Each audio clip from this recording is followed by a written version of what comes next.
hoje com 62 anos, 63, faço em fevereiro, sou de 10 de fevereiro de 63. Fiz Direito na PUC, onde eu atuei no SEAD, Centro de Atividades Sociais, na década de 80. Eu fiz movimento estudantil, por conta disso tive alguns problemas de saúde. Aí depois optei por entrar no Ministério Público, né, ser promotor de justiça. E ingressei no MP em 1989. Acabei a Faculdade de Direito, fiz Filosofia do Direito na USP, em Teoria Geral. E aí depois atuei muito no interior, em Palestina, redução de evasão escolar, controle, com a experiência já de movimento de mobilização que a gente tinha na PUC, onde a gente aprendeu com a equipe do professor Paulo Freire, o Renove, a Maria, e o SEAD, que era esse que juntava direito, jornalismo e serviço social. E aí, nessa opção do MP, passei pela OAB também, nessa opção pelo MP, eu fui trabalhar na área social.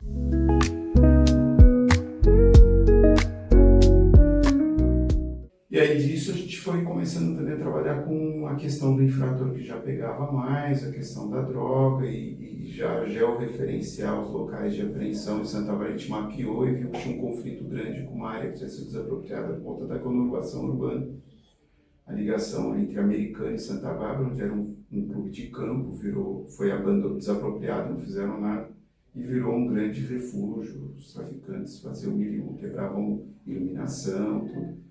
Aí, primeira coisa, limpar o terreno, acionar prefeitos, tudo. E dessa experiência em Santa Bárbara, a gente vai para Santo André também com essa questão, querendo ver evasão, ver a questão de prevenção de violência. E aí assumi a infância e depois disso, aí a gente teve um contato grande já com a idade de São Paulo, nessa área que foi o SEDECA de Sapopemba, a Valdene. Quando um dia vai lá, os adolescentes estavam em medida de LA, socioeducativa de LA, e tinham sido presos com um carro roubado. Isso é anos 90, 95, 96. E aí eu dizia que a época, a questão do trabalho infantil, você não pode trabalhar 14, 16 anos, mas não tem uma alternativa, como hoje essa alternativa do governo federal, que é o do pé de meia, né, que você financia o adolescente continuar na escola, no ensino médio. E então o jovem ele só voltava para o mercado de trabalho depois do reservista, o menino, né? Então só com 19 anos você ficar de reservista você conseguia um emprego. Resultado, quem recrutava essa molecada? Na época 90 a gente falava roubo autopeças de madrugada, né? Então roubo e furto de veículo e desmanche, hoje diversificado e com outras coisas. Então, e aí anos 2000, aí realmente, depois vimos aí a questão do tráfico, né? Mas nessa época a gente conhece Valdênia e como era a divisa, a gente faz alguns contatos, reuniões aqui, eu morava à época na rua Santo Amaro, no centro, e eles marcam uma reunião no apartamento do Cláudio Hortêncio, que até hoje está no SEDEC Interlagos, e que era na mesma rua, a gente conversa com várias pessoas, e aí começa a estabelecer contatos, e aí quando eu venho para São Paulo, promovido, a gente continua conversas e eu volto a estudar, volto para a PUC, fazer mestrado, e aí eles procuram o procurador-geral, e depois o professor Wagner Valera, o professor Nelson Nery, o professor Sérgio Shimura, tem essa demanda, eu pesquisava infância, e aí eles, não, tem uma demanda real concreta, a questão da FEBEM, dessa estrutura muito ruim, então você vai ajudar lá. Eu fui. Em março de 98 eu já estava então atuando no DEIJ, né, no Departamento de Execução, estruturando o DEIJ. Vai dizendo que não tinha lei, eu falei, não, tem lei sim, tem a Constituição, tem as regras de Beijing, RIAD, tem uma série de documentos internacionais, dá para a gente trabalhar. E a gente começou a trabalhar, a fazer, foi muito intenso, ainda não tinha filhos. Então era muito trabalho, eu, Otávio, Wilson Taff, né, Cristina Helena. E aí tinha as visitas, eu falava, visita eu vou fazer, só que o movimento social, vou levar filmadora, gravador, e chamar conselho de psicologia, chamar conselhos tutelares, movimentos sociais, aí todo mundo para dentro das unidades. E aí foi feito isso.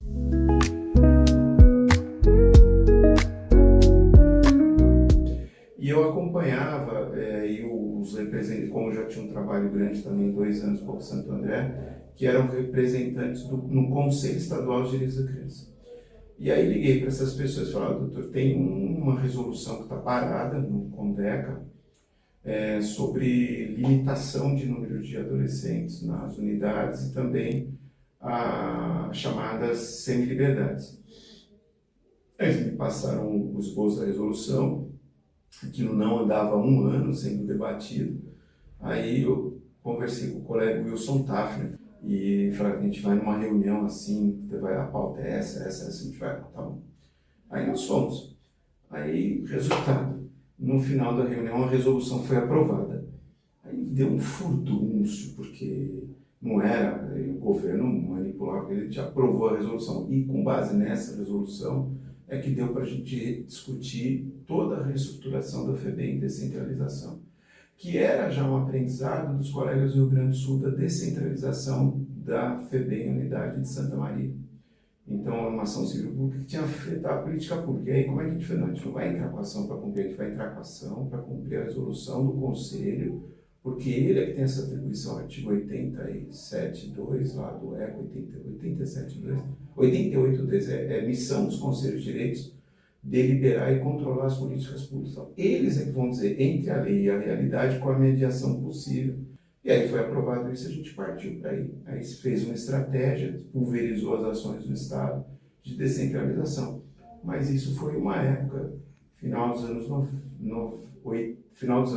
começo dos anos 2000, isso movimentou tudo o que para o MP, fortalecendo também a época ainda a PAJ, depois é que veio a Defensoria só em 2006, mas já era o colega Flávio e vários outros grandes defensores, nessa linha da execução de medidas com dignidade.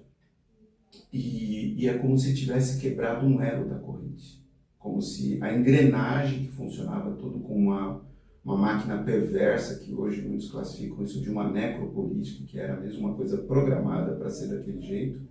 Um faz de conta que cumpre a medida, o outro faz de conta que fiscaliza e continua tudo como estava.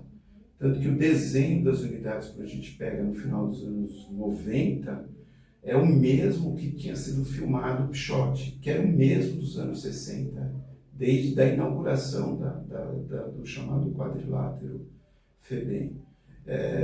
E por outro lado, é como se a gente quisesse rodar um programa, o Windows Paint, um programa, agora o iOS 17, 18, num iPhone 4. Quer dizer, não vai rodar. Então, a existência de um programa de socioeducação e tudo, ela pressupunha equipamentos adequados e tal. E aí foi a grande luta da descentralização das FEBEMs e o efeito colateral que isso levou para as grandes rebeliões. Por outro lado, agora querem diminuir o número de unidades da fundação, porque tem poucos. A luta sempre foi ter no máximo 40 unidades para 40 adolescentes internados. Não, é muito pouca gente. Então, o que você quer depois? Você quer realmente reeducar, né, na medida socioeducativa, né, socioeducar. E eu acho que parte disso é porque essa história foi se perdendo. Né? Como que você sai das unidades grandes, dos complexos, para as unidades pequenas, divididas, com melhor capacidade. Agora, é óbvio que isso tem um custo, né? E a mesma coisa, você investir em educação, saúde, lazer, cultura, para esse jovem, dificilmente ele vai para o ato infracional. Mas se você ainda investir nas medidas em aberto, com qualidade, nas linhas fechadas, você tem uma chance de devolver esse adolescente, ou reintegrá-lo, reinseri-lo na sociedade de forma diferente. Agora, então, esse custo, que é o custo agregado de você ter um local de hotelaria, dormir, além de toda a segurança e além de todo o aparato pedagógico, os recursos que precisa. Então, essa sacanagem que fazem de comparar custo é muito sacana, porque, de fato, é caro manter uma unidade dessa, uma unidade de escola mais do que integral, que é um internato, e essa é a razão da medida. É tão grave o ato que ele fez que ele precisa ficar o tempo inteiro, 24 horas, sobre esse processo socioeducativo, onde o ato de sentar à mesa, levantar, dormir de relação, tudo faz parte do processo socioeducativo. E era tudo que não existia. O SINASE, em 2012, ajudou nesse completo, que a legislação realmente era fraca, precisava ter um ajuste melhor, especialmente para definir o que era semi-liberdade. E isso tudo foi construído muito com o movimento social. Se fosse depender só do Estado, a gente nunca teria ido para o DEIJ, nunca teria reestruturado, montado um departamento na área do MP, teríamos feito toda essa luta, esse enfrentamento, essa discussão com vários centros, o Conselho Regional de Psicologia, arquitetos, médicos e os movimentos sociais, né, o CDHS, SEDECAS, o Conselho Estadual de Direitos Humanos, né, o Conselho de Direito da Criança, o CUNANDA. Nada disso teria acontecido. Né?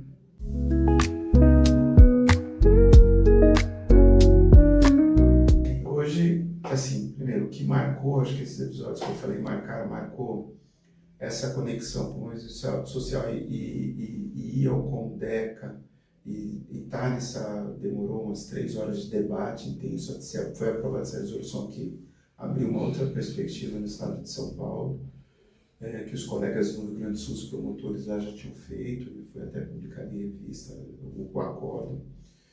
A outra, esse episódio desse rapaz, esse corpo morto na cama dele, e ele estava com medida já de LA, né?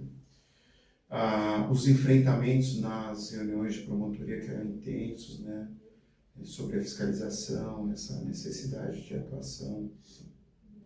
Ter levado depois colegas para explicar, né, dar as dicas de como visitar a unidade de internação, que foi quando inaugurou a unidade no Guarujá, depois quando inaugurou a unidade em Campinas, ter ido para São Carlos ver a questão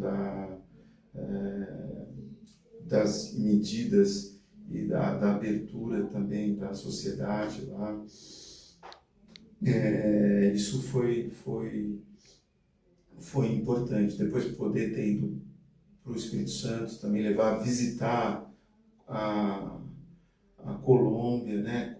A gente conheceu a Cristina Vicentini, outros colegas foram vários, a professora Miriam Veras, a professora Silvia Pimentel, Estela Graziani, o colega de Ribeirão Preto, que apurou o grupo de extermínio em Ribeirão Preto, viu mais de 450 pessoas, né?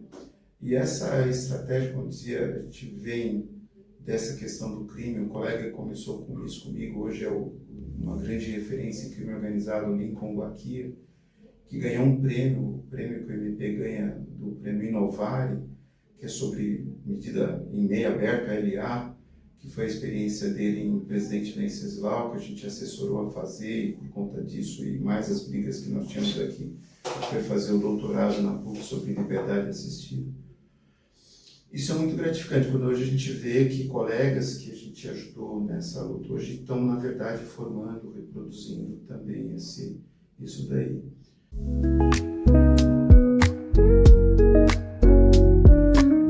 Então, para o jovem é ter muita calma nessa hora, muita calma nessa hora, porque parece que para todo lugar que a gente vai é como Emicida. Na minha época, nem as baratas sobem. Aquecimento global, ameaça de guerra nuclear, crime, corrupção em todo lado. Qual é o meu projeto de vida daqui 10 anos se eu não sei nem se a humanidade vai estar daqui 5 anos? Então vamos viver aqui agora.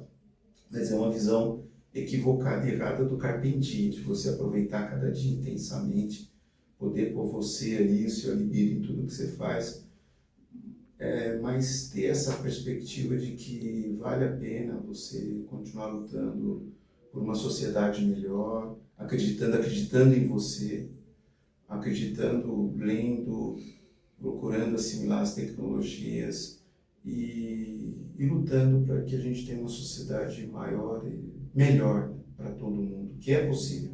Esse sonho não acabou, não morreu, isso é possível, né? E como lembro uma vez o Ziraldo, que ele falava, ainda bem que eu nasci aqui, porque eu nasci num país que já está tudo resolvido, até chato, né? É monótono. Aqui não tem monotonia.